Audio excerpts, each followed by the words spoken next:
Bonjour à toutes et à tous, aujourd'hui on va voir comment bien accueillir son chien et comment gérer les premières semaines où on accueille un nouveau chien.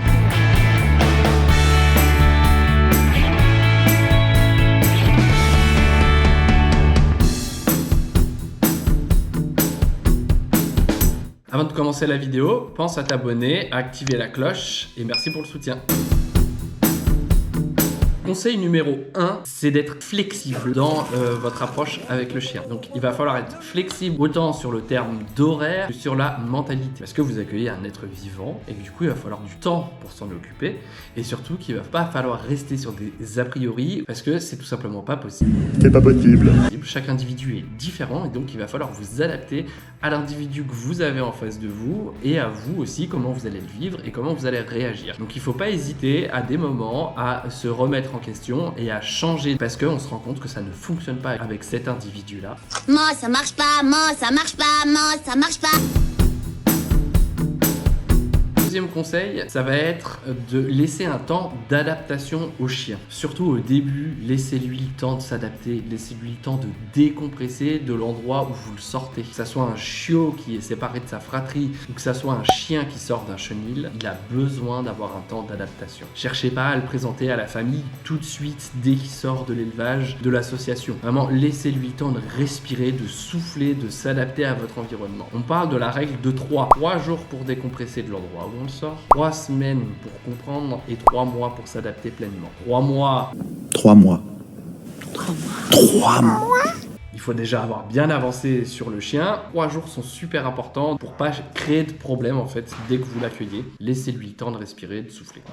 3 semaines, moi c'est le temps que je demande aux gens avant de venir faire de l'éducation avec eux. J'essaye de faire en sorte que les gens aient leur chien depuis au moins 3 semaines avant d'intervenir chez eux. Parce que c'est important que le chien ait compris un peu le rythme des personnes, que les personnes aient compris un peu le chien, voilà, qu'on ait le temps un peu de s'adapter et de se comprendre.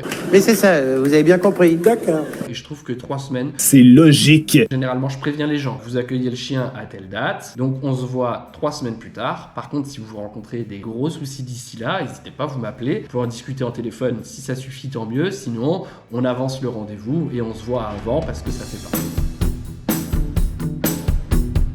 Sécuriser votre environnement. C'est ultra important de bien sécuriser l'environnement avant d'accueillir le chien. Quand je parle de sécuriser l'environnement, c'est clôturer son jardin. Parce que si on n'a pas un jardin clôturé, le chien il va aller se promener un peu plus loin que ce que nous on voudrait et donc potentiellement se mettre en danger ou mettre en danger d'autres personnes. Ou alors nous imposer des contraintes qui sont trop grandes, qui vont nous demander de surveiller trop souvent le chien. C'est pareil pour l'intérieur. Et on a des choses qui craignent, il faut les sécuriser. Sur un chiot, souvent de mettre sur une table haute, ça peut suffire. Attention, ils peuvent sauter de la chaise à la table. Mais je vous rassure, vous allez vite vous rendre compte de ce qui n'est pas sécurisé. Il va vous faire comprendre. Observez-le, regardez comment il interagit avec l'environnement. Et quand vous n'êtes pas là, arrangez-vous pour qu'il ne puisse pas commettre de dégâts sur l'environnement. Le plus simplement possible. Et quand vous êtes présent et que vous avez le temps, laissez quand même les stimulations pour lui apprendre aussi à pas tout toucher, à pas tout prendre. Voilà, quand je dis de sécuriser, c'est pas de fuir le problème. C'est sécuriser pour pas s'énerver. Mais voilà, mais c'était sûr en fait. C'était sûr. Il ne s'agit pas de tout planquer dans la maison pour que le chien n'attrape rien. Il faut mettre en situation, il faut laisser des choses traîner aussi de la vie de tous les jours et apprendre au chien qu'il ne faut pas prendre le livre, qu'il ne faut pas toucher à nos chaussures. Mais voilà, il faut l'apprendre dans le calme et avec un certain nombre de répétitions pour que le chien intègre l'information et la comprenne. Quand on est absent, les chaussures par exemple, vous les rangez dans le placard à chaussures. T'as pas vu la télécommande du câble? T'as regardé dans le placard à télécommande du câble? Parce que si vous les laissez traîner, le chien il va s'occuper et il va les abîmer. Et on sait que rentrer et gronder son chien une fois qu'il a fait la bêtise, ça sera pas efficace. Donc il va falloir agir autrement. Il va vous falloir aussi du matériel adapté, que ce soit la gamelle pour manger, la gamelle pour boire, un lieu de couchage pour le chien, un harnais, une laisse, une longe, voilà tout ce dont vous avez besoin pour le chien. Attention chez les chiots, votre chien va grandir et donc ça sert à rien d'investir une fortune dans des trucs. Et c'est pareil pour des chiens qui peuvent sortir de refuge, par exemple pour le tapis.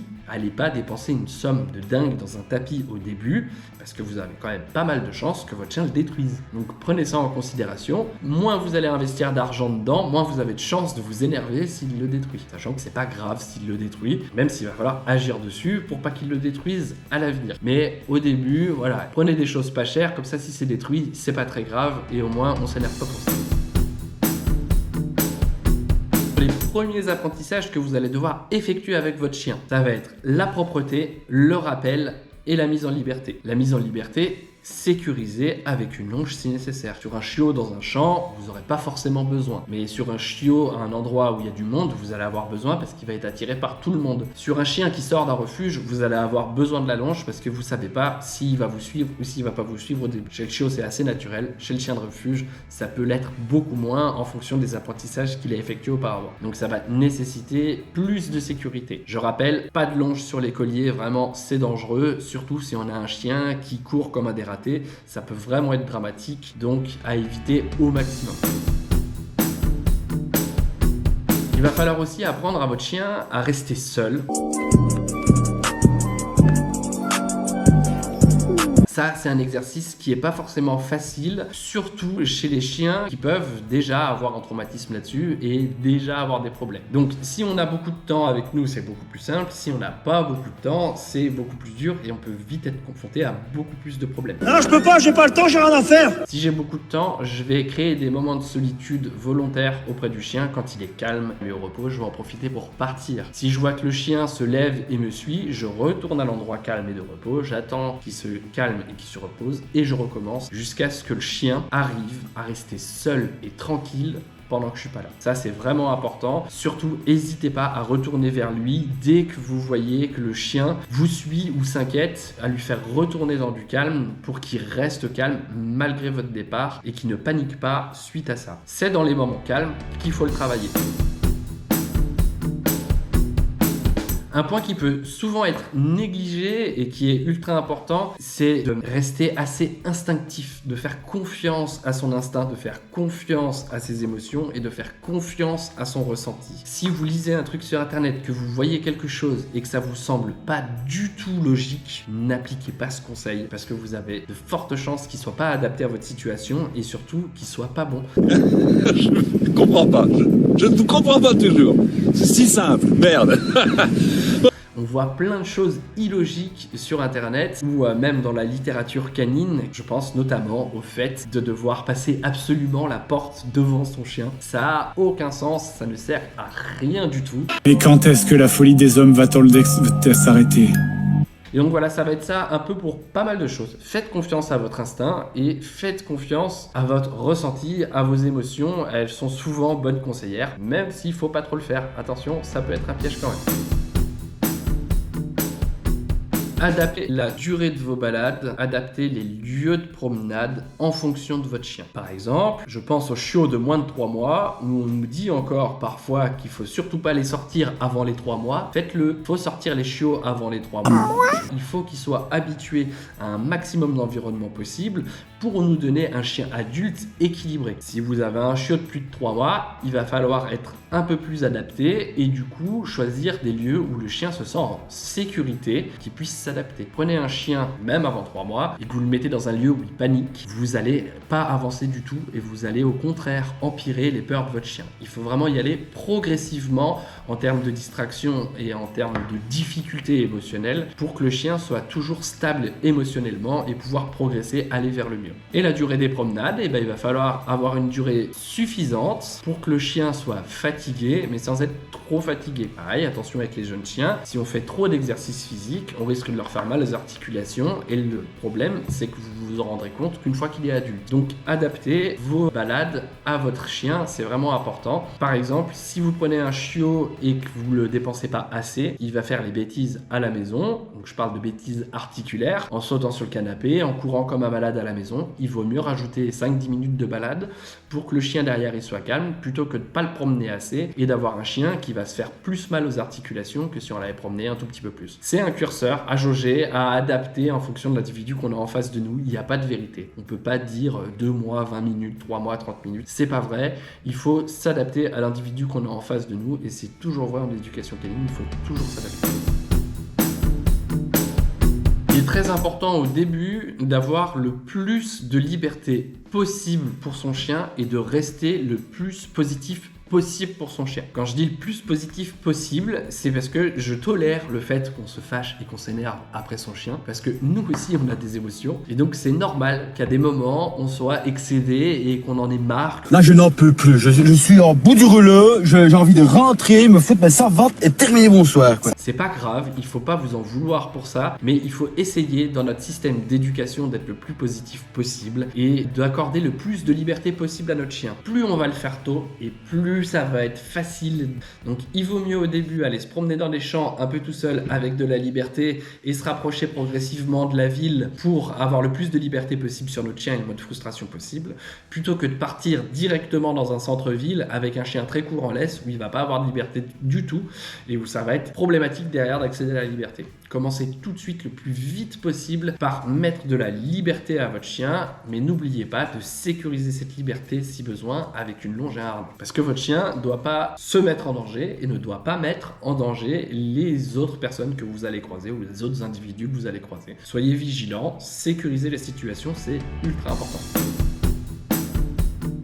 Le dernier conseil, ça va être de vous instruire le plus possible sur les chiens et sur comment ils agissent, comment ils interagissent, comment apprendre à un chien, voilà, vraiment avoir le plus d'instructions possible. Ça peut passer par des vidéos YouTube, ça peut passer par des petites formations en ligne qui s'achètent, ça peut être avec de la lecture tout simplement, et aussi par le fait d'appeler un éducateur canin qui va vous aider, qui va vous aiguiller, vous apporter des conseils adaptés à votre binôme. Et là, un éducateur canin, il faut encore arriver à trouver le bon, et ça c'est vraiment pas quelque chose d'évident, surtout aujourd'hui où on en a beaucoup.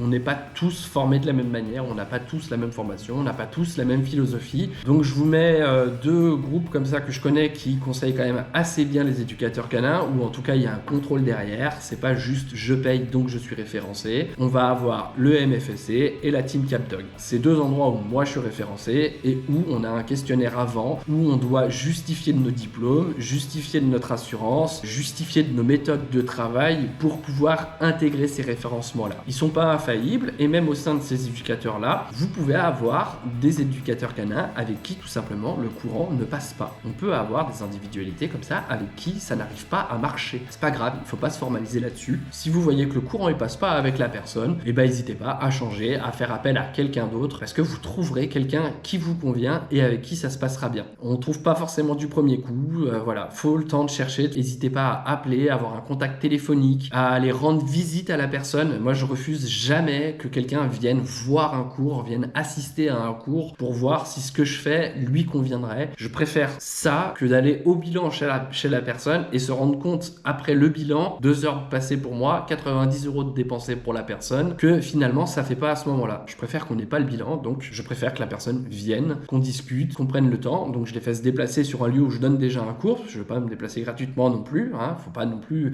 trop en demander aux éducateurs canins, c'est quand même notre métier. Mais voilà, le fait de venir voir un cours et tout, de voir comment ça se passe, moi j'ai pas de souci avec ça. N'hésitez pas à le faire, et si l'éducateur il refuse, et bah essayez avec quelqu'un d'autre, hein, tant pis. C'est tout pour moi, pensez à vous abonner, pensez à activer la cloche. Bonne journée, merci à tous, ciao!